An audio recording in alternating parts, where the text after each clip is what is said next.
Bonjour à tous, j'espère que vous allez bien.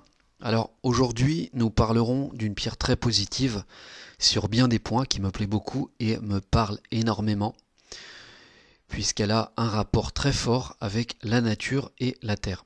Il s'agit de l'agate mousse. En se plongeant dans ses dessins et ses motifs identiques au feuillage et à la mousse, on se rend compte qu'elle incarne parfaitement un monde en constante mutation. D'ailleurs, en étant observateur, on s'apercevra qu'elle change légèrement elle-même au fur et à mesure des saisons. Alors, j'utilise cette pierre lors de grandes balades ou randonnées, surtout en forêt ou en pleine nature. Son rapport avec la terre est assez étonnant. Elle donne une autre perception très subtile des choses qu'on ne voit pas en temps ordinaire. Elle nous montre en fait tous ces petits détails de la nature qui se cachent à nous en temps normal.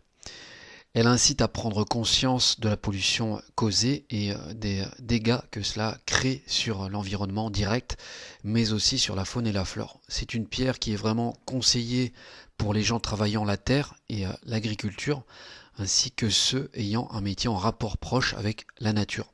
Les jardiniers comme les pépiniéristes, les élagueurs, les gardes forestiers, pour ne citer que, car il y a d'autres corps de métier, sont très concernés. D'ailleurs, cette pierre peut être un véritable talisman pour eux, surtout qu'il faut savoir que dans de nombreux pays et cultures dans le monde, cette pierre est hautement considérée et appréciée pour ses bienfaits et vertus, qui diffèrent naturellement selon les croyances. Quoi qu'il en soit, c'est une pierre qui demande à vibrer. Quand vous êtes au contact de la nature, quelque part vous allez faire deux choses à la fois, puisque vous pourrez également vous ancrer simplement en prenant conscience du moment présent, ce qui remplacera largement une méditation chez vous calfeutrée au chaud. Elle va ainsi permettre d'ouvrir d'autres perceptions et d'autres sens en plus, de vous donner une autre vision du monde et de vous pousser à davantage de communication avec votre environnement comme avec les autres. C'est la pierre des petits bonheurs simples que l'on sait apprécier, par exemple par la beauté des paysages et de ce qui nous entoure. Et enfin, ce qu'il y a de formidable avec l'agate mousse, c'est qu'aucune de ces pierres ne se ressemble. Elles ont toutes une expression bien à elles, de par leur teinte, allant du vert foncé au vert clair, et avec des motifs totalement distincts. Vous reconnaîtrez votre pierre, même mélangée parmi d'autres, immédiatement. C'est justement leur marque de fabrique. Alors, elle est également conseillée pour les sages-femmes. On dit d'elle qu'elle facilite les accouchements. C'est en sorte la pierre des nouveaux commencements, permettant d'écarter les blocages de tout ordre, voire ceux spirituels, mais aussi ceux censés attirer l'abondance et la prospérité. Elle aide également favorablement les intellectuels n'arrivant pas à mettre leur cerveau en veille, à faire marcher davantage leur côté intuitif pour fonctionner plus naturellement avec autrui. Sa force sur le long terme est d'encourager un individu à prendre de l'assurance en lui et de se lancer pour croire davantage en ses qualités propres.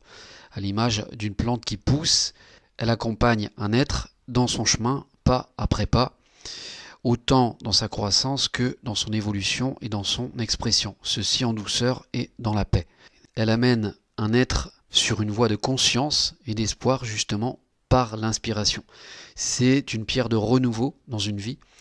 En quelque sorte, c'est un redémarrage qui va permettre de comprendre tout le processus par lequel la personne est passée avant, bien souvent après des périodes de repli sur soi ou carrément de dépression, voire d'isolement ou de maladie. Elle va permettre d'identifier les déséquilibres principalement causés par l'hémisphère gauche, avec un processus naturel qui fera que la personne s'en rendra compte par elle-même en toute logique. Elle va ainsi reprendre confiance en elle petit à petit. Cette pierre va justement la pousser à entreprendre de nouvelles choses. Apparemment, en élixir, elle a cette force de traiter certaines infections de la peau. Alors, je n'ai jamais essayé, donc je ne peux pas vous le confirmer, mais je ne serais pas étonné car son rapport avec la nature est très fort, surtout pour guérir des plantes malades. Enfin, elle favorise la circulation et tout ce qui est lié à la lymphe en activant efficacement le système immunitaire, souvent en atténuant certaines maladies ou fièvres. On dit également qu'elle aide à prévenir l'hypoglycémie et la déshydratation. Alors, logiquement, les différentes agates sont extrêmement nombreuses. Il y en a de toutes sortes et de toutes couleurs, avec des propriétés bien différentes les unes des autres, que nous citerons à un moment donné aussi pour des choses de la vie utiles. Voilà pour ce qui est de cette pierre des plus naturelles. Ainsi, je vous donne rendez-vous pour découvrir dans 15 jours une nouvelle pierre totalement différente dans ses propriétés et son fonctionnement. Sur ce, passez une agréable semaine et je vous dis à très bientôt avec plaisir. Au revoir.